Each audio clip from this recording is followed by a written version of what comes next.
You're listening to Talking Taiwan with your host, Felicia Lin.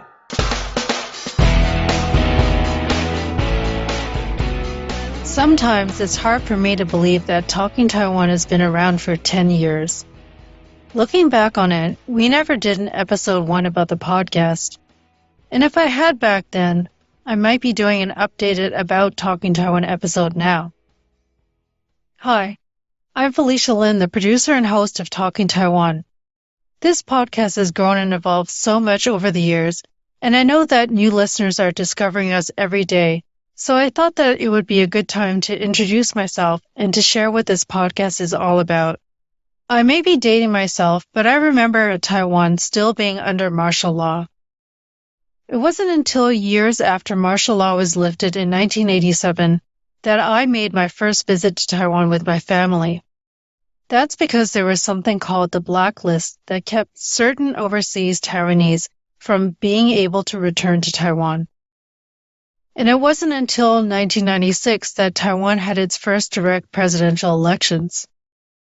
This was also the time of the third Taiwan Strait missile crisis, when China lobbed missiles across the Taiwan Strait as an intimidation tactic before Taiwan's first direct presidential elections. 4 years later, in 2000, I remember the excitement over a three-way presidential race between Chen Shui-bian, Lian Zhan, and James Song.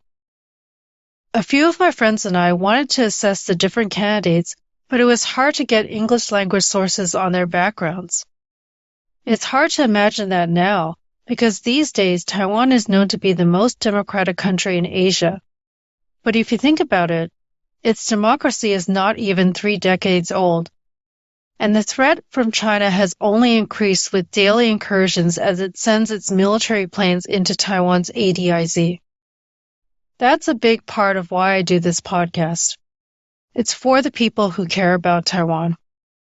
Getting back to how this podcast started, it was 2012 when Gus reached out to me about a podcast idea that he was working on called Talking Taiwan. He was looking for a female voice talent, as he put it, to host the show and asked if I knew anyone. I didn't even know exactly what a podcast was at the time, nor did I know anyone I could recommend for the job. But as I thought about it, I found myself coming up with all sorts of episode ideas, so I pitched myself as the host. It was on a very auspicious day, October 31st of 2012, which also happens to be my birthday. And here in New York City, we were in the midst of dealing with Hurricane Sandy, no less. It was on that day that Gus and I exchanged messages on LinkedIn and agreed to start working on Talking Taiwan together. By the way, for those of you who don't know, Gus Adipon is the founder of foryumosa.com, which is why, in case you've ever wondered, the show's outro mentions that Talking Taiwan is brought to you by foryumosa.com. So I became Talking Taiwan's host and learned the ropes and booked all the guests. In the early years of Talking Taiwan, it was just a fun side project, and we didn't have a regular production schedule. Then in late 2018, Gus decided to step down and handed the podcast over to me. I stepped into the role of producer of the show, and I knew that if I wanted to start Talking Taiwan, I needed to find someone to help me with the sound engineering and technical aspects of producing the podcast. So the show went into hiatus until Kaju decided to come on board right before the pandemic. And then when it hit in March of 2020, he and I decided to commit to producing weekly episodes of Talking Taiwan, and we haven't looked back since.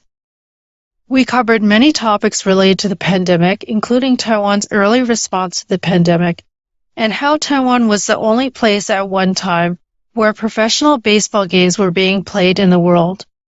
In 2021, Talking Taiwan won a Golden Crane Award for Best Special Interest Podcast. We remain committed more than ever to producing content that matters to people who care about Taiwan. You'll hear not only from interesting people from all walks of life who are connected to Taiwan in some way, but about historically relevant topics, current events, issues and news related to Taiwan, social movements, and topics we believe our listeners care about. Now it's time for you to show us some love. We just found out that you can rate us on Spotify. Or if you're listening on Apple Podcasts or Audible, leave us a review there. It helps others to discover Talking Taiwan. To learn more about any of the items mentioned in this episode, visit our website, talkingtaiwan.com. There we'll list any related links. Thank you for listening to another episode of Talking Taiwan. I'm your host, Felicia Lin. Talking Taiwan is brought to you by Forumosa.com.